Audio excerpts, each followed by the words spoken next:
여러분 안녕하십니까? 제 목소리가 잘 나오나요? 화면과 함께. 네, 오케이. 자, 그러면 오늘도 여러분들께서 새벽을 깨워서 요단 강가에 나오심을 진심으로 환영을 드리고요. 오늘은 요한계시록 20장 세 번째 시간을 시작하겠습니다. 자, 어제 공부한 거 잠깐 좀 복습을 할까요? 어제는 우리가 사단이 어, 결박당해서 무저갱에 이제 갇힌다라는 그 말씀, 어, 요한계시록 20장 1절부터 3절에 있는 말씀 속에 특별히 무저갱이라는 것이 무엇일까라고 우리 좀 생각을 해봤습니다. 이 무저갱은요, 음, 이 bottomless fight라고 그래서 영어로는 그렇게 되어 있고요. 헬라어로는 아비소스라는 말이라고 표현하고 있는데요. 이게 이제 창세기 1장 2절과 연관 관계가 있다고 예언의 신에 분명히 이야기하고 있네요. 그래서 어, 지구 창조의 그 전제로 된 그 상태, 하나님께서 이 상태에서부터 창조가 시작됐는데요. 땅이 혼돈하고 공허하고 흑암이 깊음 위에 있는 이곳서부터 이제 창조가 시작이 되는데, 이 혼돈, 공허, 흑암, 요 세 가지는 다 좀 부정적이고, 그렇죠.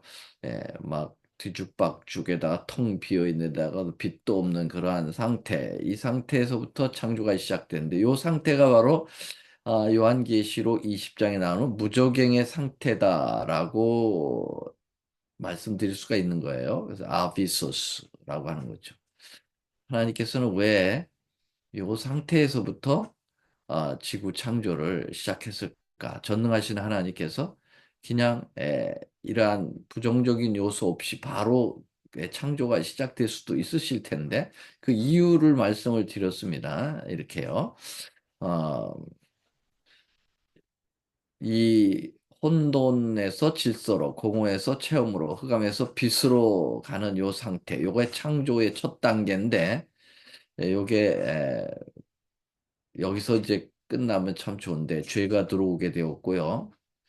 죄는 다시 질서를 깨트려서 다시 아비소스 상태로 돌아간다.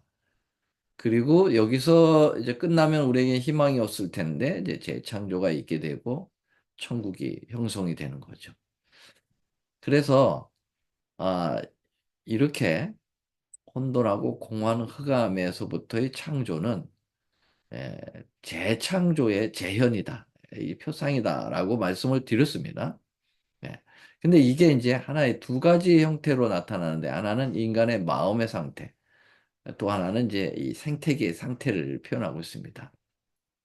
특별히 어제는 제가 인간의 이 마음의 이 아비소스적인 그 마음을 좀 더 극대화해서 설명을 드렸습니다. 물론 생태계가 이제 회복이 되는 것 하나님께서 하실 일이죠.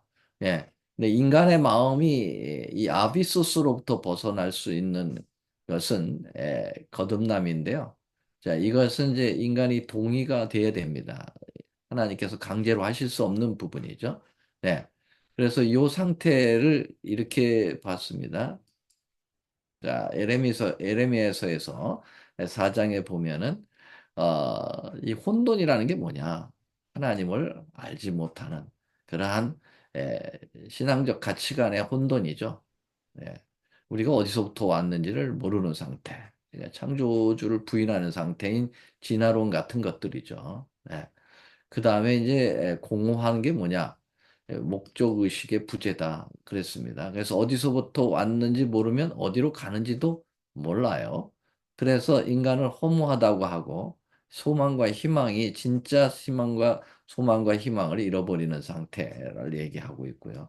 그다음에 선을 행하기에는 무지하다. 요 빛이 없다라고 하는 이 흑암이 깊음 위에 있다라고 하는 이 부분은 이제 도덕적인 문제로 이렇게 카야짐을 통해서 에레미야에 설명을 했다라고 말씀을 드렸습니다.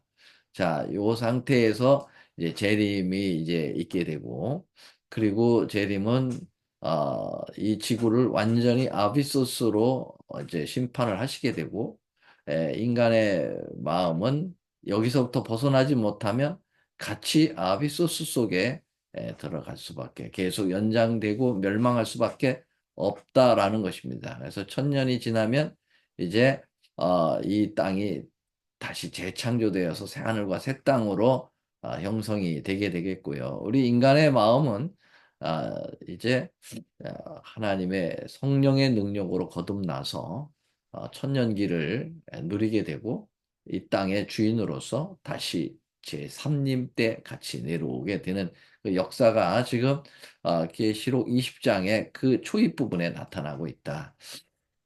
자, 어제 말씀드린 아주 중요한 부분이었죠. 그래서 사단이 이 무적행에 갇혀 있다라고 하는 것은 어떤 공간적인 그 조그만 어떤 감옥을 얘기하는 게 아니라 지구 자체다. 왜냐하면 예수님 재림으로 이 5가지의 사건이 일어난다고 그랬죠. 의인들은 부활하고 살아있는 의인들과 함께 예수님과 함께 영원한 그 하나님의 나라로 이제 승천하게 되고 악인들은 심판을 받고 그 다음에 어떻게 됩니까? 죽어 그 땅에 묻히게 되고 빛은 없어지고 온 땅은 황폐되고 그렇기 때문에 이 지구 자체가 무적행이다라고 말씀을 드렸습니다. 그래서 사단이 이 1천년 동안 이 무적행이라고 하는 감옥에 갇혀 있는 것으로 표현이 되는데요. 사실은 어떤 이 특정 공간이 아니라 이 지구 자체가 무적행이 된다. 그래야 이제 창세기 1장 2절에 이 지구 전체가 땅이 혼돈하고 공허하며 흑암이 깊음 위에 있다라고 하는 그 상태로 다시 돌아가는 것이죠. 거기서부터 다시 리크레이션, 재창조가 이루어진다라고 볼 수가 있겠습니다. 자, 그러면은요, 이제 오늘은 그 다음 성경절을 또 아, 다음 부분을 좀 보게 되는데요. 1천년 동안 갇혀 있다라고 하는 1천년이라고 하는 언급이 성경에 처음 등장합니다. 네, 성경에서 이 천년기, 이 밀레니엄이라고 하는 이 천년기가 아, 딱 20장에서만, 요한계시록 20장에서만 6번 나옵니다. 네, 그거 잠깐 볼까요? 2절, 3절. 자, 용을 잡으니 곧 예빼며 마귀요 사단이라 잡아 1천년 동안 결박하겠다. 3절에 무정에게 던져 잠고 그 위에 임봉하여 천년이 차도록 다시는 만국을 미혹을 못하죠. 예, 왜냐하면 다 그 대상이 예, 없어졌기 때문입니다. 그래서 천년이라고 하는 기간 동안 갇혀 있다라는 것이고요. 그 다음 보면 4절에 보면은 아, 천년 동안 왕노릇한다. 이제 이거는 악인들의 표현이 아니라 의인들이 이제 구원받아서 천년 동안 무엇을 하는가를 보여주고 있어요. 그래서 천년 동안 왕노릇하고 그 다음에 부활 문제가 나타나면서 첫째 부활에 참여하지 않은 나머지 그 악인들이죠. 예, 의인들이 첫째 부활이었으니까요. 악인들이 그 천년이 차기까지 살지 못한다. 여기 천년이 나오는 겁니다. 그래서 악인들이 천년 후에 이제 부활할 것에 대해서 조금 이따 설명을 드리겠고요. 그 다음에 천년이 차면 어떻게 되느냐? 천년 동안 그리스도 왕 노릇하고 천년이 차면 이제 사단이 옥에서 노여난다. 자, 이렇게 천년을 중심으로 해가지고 전후 사건과 천년 동안 있던 사건 이런 사건들이 언급되면서 6번이나 언급을 되고 있다라는 것입니다. 자, 이 천년기가 이 계시록 20장에서 언급을 6번이나 하고 있는데요. 이것을 제대로 해석을 하는 교파가 없어요. 네. 그래서 정말 세대주의자들의 잘못된 천년기 해석, 상당히 혼란을 가져오게 되죠. 그래서 제대로 된 이 성경 앞뒤를 다 맞추고 정확하게 좋아 있는 천년기에 대한 해석을 하는 것은 쉽지 않아 보입니다. 왜냐하면은 이 천년기가 아주 딱 계시록 20장에만 나오기 때문에 그렇습니다. 재림교회는 어, 예언의 신이라고 하는 그 어, 분명한 이 마지막을 향한 계시에 그 영감을 주셨기 때문에 이런 부분들을 잘 해석할 수 있다고 봅니다. 이 천년기 해석에 두 가지 해석이 있습니다. 한번 제가 언급을 해 드린 것으로 아는데요. 혹시 기억을 하고 계신지는 모르겠습니다. 자, 전천년설이 있고 후천년설이 있죠. 전천년설과 후천년설도 요거 언어가 상당히 그 정의하기가 어, 좀 어렵습니다. 그래서 여러분들이 그 잘 알아두셔야 되는 것은 요 천년기를 중심으로 해서 해석을 해야 됩니다. 천년과 재림을. 그래서 천년기 전에 예수님의 재림이 있는 것을 전천년설이다. 그렇게 얘기합니다. 이것은 바로 재림교회가 지지하고 있는 거죠. 천년이 전에 예수님이 재림이 있고 재림 후에 천년기가 오는 거예요. 그래서 어떻게 보면 후천년설이라고 이렇게 볼 수가 있겠지만 천년을 중심으로 해서 이 용어를 설정을 해서 학자들이 예, 헷갈립니다. 후천년설은 뭐냐?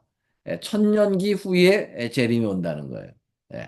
그래서 재림 전에 이 땅에서 복천년이 있다. 뭐 이런 엉터리 소리를 하고 있는데 그 후천년설은 이거 성경에 맞지 않아요. 재림이 있고 그 다음에 천년기가 오는 거예요. 그래서 재림 전 저기 천년기 전 재림해서 전천년설이다. 네, 이렇게 좀 보시면 되겠습니다. 자, 그래서 여기 다시 한번 이 도표를 보면은 이렇게 재림이 있고요.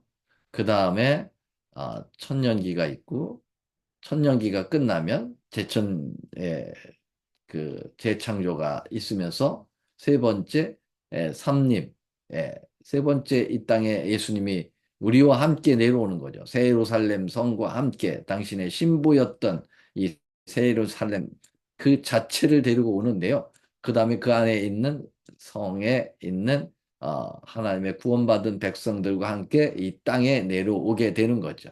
자, 이렇게 해서 이 천년기는 이러한 중요한 의미들을 가지고 있습니다. 자, 이 재림교회가 이 천년기를 제대로 이해할 수 있는 부분은 이 안식일, 그 다음에 안식년, 이런 부분들을 잘 표상적으로 생각하고 있기 때문입니다. 그래서 이 시간 여러분들에게 이 부분을 좀 같이 공유를 하도록 하겠습니다.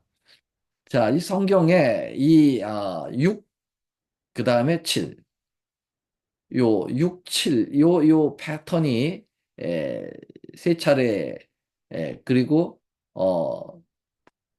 천년기까지 네 차례 나오는데요. 자, 하나님께서 6일 동안 창조하시고 그리고 일곱째 날 안식일을 제정하시고 그렇죠? 예. 그다음에 어 6년 동안 땅을 개간할 수 있어요. 그런데 7년째 될 때는 안식년을 주심으로써 쉬게 합니다. 그래서 7일째 되는 날 쉬게 하듯이 6년 열심히 경작하고 7년째 쉬게 되는 거예요. 6일 동안 열심히 일하고 7일째 되는 쉬듯이 6년 동안 열심히 일하고 7년 동안 땅도 쉬고 사람도 쉬게 만들어주는 거죠. 자, 이 패턴이 이제 어디까지 갑니까? 신년까지 가죠. 신년은 안식년이 7번 있게 되는 거예요. 7번 있게 되면서 50일째 될 때는 신년으로 쉬게 되는 거예요. 그래서 요 6, 7, 요 관계죠. 6, 7의 요 패턴이 어디까지 가느냐. 지구 전체로 볼 수가 있지 않겠나라는 것입니다. 와이프는 이제 6천년설을 좀 많이 얘기했는데 그 딱 6천년이라고 하는 그런 어떤 시기를 정하는 것이 아니라 이러한 패턴을 얘기하는 거예요. 안식년, 안식일, 안식년, 희년의 이 얼개, 이 구원의 얼개를 얘기하겠는데요. 지구에 6천 년의 역사가 있게 되고 그 다음에 천년이라고 하는 것이 하늘에서의 휴가가 있지 않겠나라는 것입니다.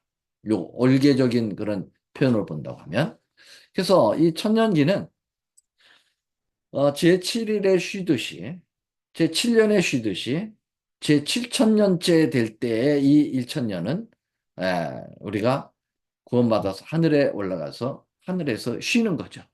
예. 하늘에 휴가를 1,000년이나 보내는 거죠. 이 휴가하게 되면은 여러분 집을 떠납니다. 대부분. 그래서 여행을 하면서 좋은 곳에 다니면서 휴가를 하죠. 예, 그런 것처럼 우리가 6천 년 동안 이 죄악의 이 지긋지긋한 이 땅을 떠나서 예, 1,000년 동안 휴가를 보내러 가는 겁니다. 어디로 가요? 네, 하늘에 가는 거예요. 거기에는 정말 유리바닷가 생명강가 야, 그런 아름다운 곳에서 휴가를 보내다가 또 왕노릇까지 하면서 말이죠. 하다가 휴가가 차면 다시 집으로 돌아오죠. 다들 휴가 차면은. 그래서 다시 이 땅으로 내려오는 것입니다. 근데 하나님께서 우리는 보통 휴가를 하면은 에, 이 집에 갔다 오면은 저 휴가 갔다 오면은 휴가 떠날 때 정말 그 시간 없어가지고 막 짐 싸고 막 가는 거 어지러 놓고 그냥 갔다 오는 수가 많은데요. 그럼 갔다 오면 좀 짜증이 좀 나죠. 근데 우리의 하늘의 휴가는 우리가 하늘에 가 있는 동안 하나님께서 7천년째가 될 때, 천년기가 마칠 때는 이 땅을 재창조해 놓으신다는 거예요. 에덴 동산이 다시 회복되는 거죠. 그때는 죄의 흔적도 없이 완벽한 예, 리크리에이션이 일어나고 리패러다이스 예, 우리 에덴이 다시 회복되는 거예요. 하나님께서 말끔하게 청소를 싹 해놓으셨어요. 그래서 이곳에서 영원토록 주님과 함께 우주를 여행하면서 살아가는 정말 우주의 중심을 이곳에 옮기시는 주님의 모습을 보게 되는 것이죠. 우리 이제 그 21장에 가서 다음 장에 가서 더 자세하게 확인을 하겠습니다만은 이런 얼개가 있다라고 하는 사실, 이 천년기를 여러분들이 생각을 하시면 성경을 종말론적으로 해석할 때 상당히 역사적 해석과 이 표상적 해석이 상당히 여러분들에게 설득력이 있고 마음에 확신을 줄 것이라고 믿습니다. 자, 그러면은 우리가 다른 부분을 또 공부하겠습니다. 자, 천년기 동안에 어떤 일들이 있느냐? 사단이 갇혀 있겠죠. 우리 공부한 대로. 악인들은 죽어 있겠죠. 그 다음에 성도들이 세상을 심판할 것이라고 하는 것이 계시록 20장에 나오는 겁니다. 이 천년기 동안에 악쪽으로는 이렇게 악편으로 이제 이 죄악적인 편으로는 사단이 갇혀있고 악인들은 죽어 있지만 의인들은 하늘에 올라가서 이 천년기 동안 할 일이 있어요. 무슨 일이 있느냐? 자, 여기 계시록 20장 4절에 보겠습니다. 또 내가 보자들을 보니 거기 앉은 자들이 있어 심판하는 권세를 받았더라. 예, 보자를 보니까 심판한 권세를 받은 자들이 있습니다. 그들이 누구냐? 예수의 증거와 하나님의 말씀을 인하여 목배임을 받은 자의 영혼들과 또 짐승과 그 우상에게 경배하지도 아니하고 이마와 손에 그 표를 받지도 아니한 자들이 살아서 그리스도로 더불어 1,000년 동안 왕노릇하게 되는데요. 자, 여기 이 심판하는 권세는 구원을 받아서 하늘에 간 성도들이 하늘에서 심판하는 권세를 받았다는 것을 이야기하고 있습니다. 누구를 심판할 것이냐? 예, 심판 대상이 있어야 될 거 아니에요? 예, 사단이 1,000년 동안 속박된 기간 중에 구원받은 의인들이 이 땅에서 죽어 있는 악인들의 죄악을 낱낱이 살피는 심판을 하게 되는 거예요. 이 사람들이 왜 이렇게 결국은 죽게 되고 또 영원히 이제 파멸되게 될 것인가에 대하여 심판을 하나님께서 그 권세를 우리에게 맡기셨다라는 것입니다. 다시 말하면 뭐 배심원 정도라고 할 수 있어요. 배심원처럼 말이죠. 함께 살피고 함께 결정하는 거죠. 우리 하나님과 함께. 그래서 악한 천사들까지 이제 심판하게 됩니다. 예. 근데 요 악한 천사들까지 심판하는데, 이, 어, 누구죠? 로만 캐토릭 그 법안권은, 에, 이 교황이, 어, 약한 천사들까지 포함해가지고 모든 의인들 천사들까지도 다 심판할 권세를 가졌다라고 이제 어, 교만한 말을 하고 있는데 당치도 않은 소리를 하고 있습니다. 예. 자, 이것은 이제 천년기 동안에 하는 그 말씀을 갖다가 이제 잠시 후에 이제 보여드릴 고린도 후서의 고린도 전서의 말씀을 인용해 가지고 로마 이 법안권들은 이제 그렇게 얘기를 하는 거예요. 자, 여기가 그 말씀을 잠깐 좀 보고 올까요? 성도가 세상을 판단할 것을 알지 못하느냐? 우리가 천사를 판단할 것을 너희가 알지 못하느냐. 자, 요 성경절을 가지고 이 교황권은 천사들까지도 좌지우지할 수 있는 것이 교황이다.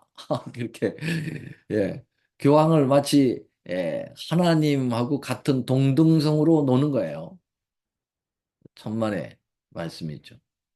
여러분, 아, 가장 서열로 보면 우리 하나님, 삼위 하나님, 그 다음에 그룹 천사, 그 다음에 일반 천사들, 그 다음에 인간, 그 다음에 짐승, 그 다음에 이제 식물류, 그 다음에 무생물 이런 식으로 이제 레벨이 있는데 그래서 성경에도 천사보다 약간 못하게 예수님이 되셔서 이 땅에 오셨다. 인간이 되어 오셨다는 거죠. 그러니까 천사보다 인간은 그 밑에 레벨입니다. 근데 교황권은 그 위에다가 갖다 놨어요. 자기 혼자. 이것은 말도 안 되는 소리죠. 자, 그러면 다시 한번 여기를 보게 되면요. 뭐. 두 부류로 이제 표현하고 있는데요.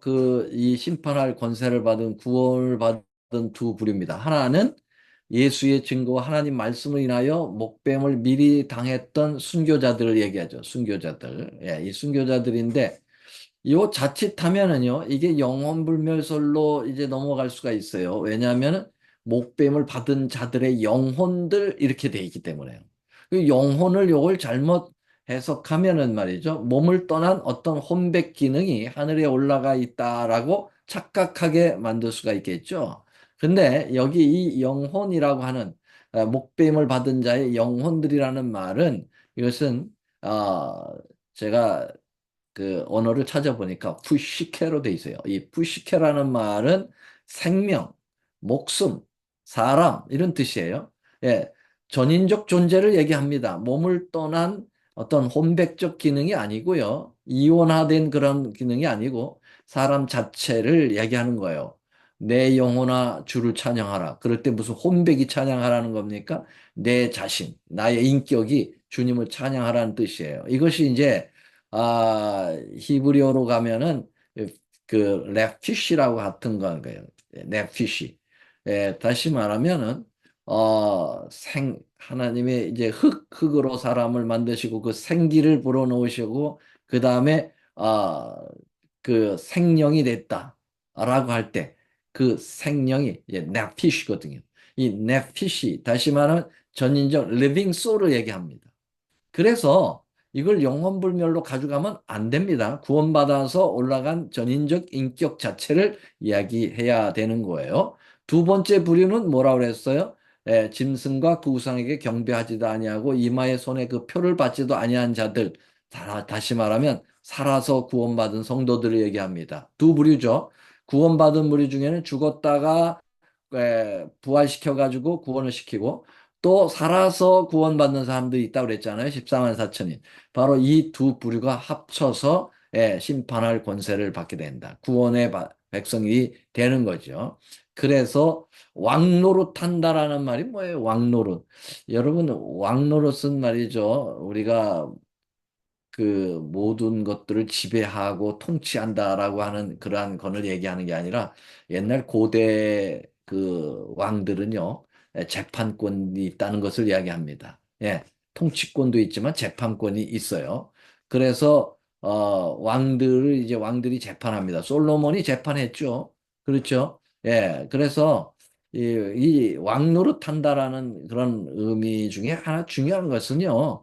예, 이렇게 심판할 권세, 재판권을 우리 하나님께서 부여하셨다. 이렇게 보시면 되겠습니다. 자, 그 다음에 이제 이 부활 문제가 나오는데요. 5절. 그 나머지 죽은 자들은 그 천년이 차기까지 살지 못하더라. 이는 첫째 부활이라. 자, 가로를 쳤어요. 나머지 죽은 자들이 천년이 차기까지 살지 못하는, 그래서 천년이 에, 차기까지 살지 못한다. 그러면 천년이 차면은 살아난다라는 얘기거든요. 그걸 가로로 쳤어요. 그러면은 그게 이제 나머지 죽은 자들이라는 게 뭡니까? 구원받고 하늘로 올라가서 왕노릇하고 있는 사람들 외에 나머지 죽은 자들, 천년기 동안 이 땅에 완전히 죽어 있는 악인들을 얘기하는 거죠. 그 나머지 죽은 자들은 천년 동안 살지 못해. 그럼 천년이 지나면 살아. 그게 이제 둘째 부활이에요. 그래서 가로로 이 첫째 부활과 둘째 부활을 이렇게 구분하고 있어요. 요 가로는 중간에 이렇게 살짝 비교하기 위하여 놓아둔 거고, 더불어 천년 동안 왕노로 타는 사람들이 어떤 사람들이냐, 첫째 부활에 참여했던 사람들, 의인들이죠. 예수님 재림할 때 첫째 부활에 참여했던 분들이 우리가 될 겁니다. 여러분이 될 거예요. 예. 그래서 첫째 부활은 아주 복스러운 부활이고, 둘째 부활은 정말 참담한 부활입니다. 또 죽어. 예. 자, 한 번 죽었죠? 다시 부활시켜서 다시 심판받고, 이제 죽게 되는 거죠. 그래서 이제 그게 둘째 사망이 되는 거고요. 둘째 부활, 둘째 사망. 다 나쁩니다. 첫째가 돼야 돼요. 첫째 부활, 첫째 사망. 첫째 사망은 누구나 다 죽는 거예요. 예수 믿어도 죽고 잠자는 거죠. 예. 그걸 갖다가 이제 잠이라고 표현할 수 있었던 거죠. 예. 다시 깨워서 영원히 살기 때문에. 그래서 첫째 사망까지만 당하십시오, 여러분도. 예. 내일 그 부분을 이제 공부하면서 계시록 20장을 마감 질 건데요. 오늘은 시간이 되어서 여기까지만 하겠습니다만은, 예. 어떻든 첫째가 좋아요. 여러분 우리가 공부할 때도 첫째 1등이 아주 훌륭하죠. 1등. 예, 그래서 우리의 저기도 사망도 첫째 사망을 당하십시오. 만약에 예수님 오실 때까지 아, 그 우리가 우리의 생명을 연장하지 못한다면 첫째 사망만 당하시고요. 그 다음에 부활도 첫째 부활에 참여하셔야 됩니다. 그래야 구원의 부활입니다. 예, 그걸 내 마음대로 할 수 있느냐? 하나님께서 다 그렇게 하셔 주실 것인데, 다만 믿음으로 예수님의 구원을 받아들이고 예수님 앞에 내 죄를 철저히 회개하고 그러면 다 되는 거예요. 예, 우리의 행한 대로 갚아주리라. 여러분, 그 행한 대로 갚아주리라는 것은 뭘 의미합니까? 네, 내가 지은 모든 죄를 다 주님 앞에 용서를 구한 것을 그 행위로, 믿음의 행위로 보여주는 거죠. 네. 그래서 지금까지 죄를 많이 졌어도 여러분, 지금부터라도 회개하고 그 죄를 남겨놓지 마시게 되기를 바라는 거죠. 어떻든 첫째, 부활과 첫째 사망. 예. 내일은 이 둘째 부활과 둘째 사망에 대하여 더 말씀을 드리면서 죄악이 어떻게 끝나는지 마무리를 짓고 20장을 마감 짓도록 하겠습니다. 자, 우리 다 같이 기도하겠습니다. 하늘에 계시는 우리 하나님 아버지, 이 세상의 6천 년의 선악의 대쟁투의 역사가 마감을 지어가고 있으려고 할 때, 천년기라고 하는 또 하나의 중요한 연대기를 주님께서 우리에게 제시해 주셨습니다. 주님, 이 천년기 우리는 양분될 수 있습니다. 주님 왕노릇하면서 하늘 그 아름다운 생명강가 유리바닷가에서 천년의 휴가를 보낼 수도 있겠지만 주님 우리가 끝까지 주님을 거절하고 또 주님을 인정한다 할지라도 회개하지 않고 그냥 자기 뜻대로 마음대로 살면서 말로만 예수 믿는다고 하고 결국은 진리에서 벗어나고 세속을 너무 사랑하고 그래서 둘째 사망을 당하고 그리고 둘째 부활에 참여한다면 그 얼마나 희망 없는 천년기입니까? 우리에게 희망의 찬 천년기를 누릴 수 있도록 주님 이 시간 저희들의 심령을 성령께서 터치해 주시고 마지막을 잘 분별할 줄 아는 믿음의 백성들 되게 도와 주시옵소서. 예수님의 이름으로 간절히 기도드리옵나이다. 아멘.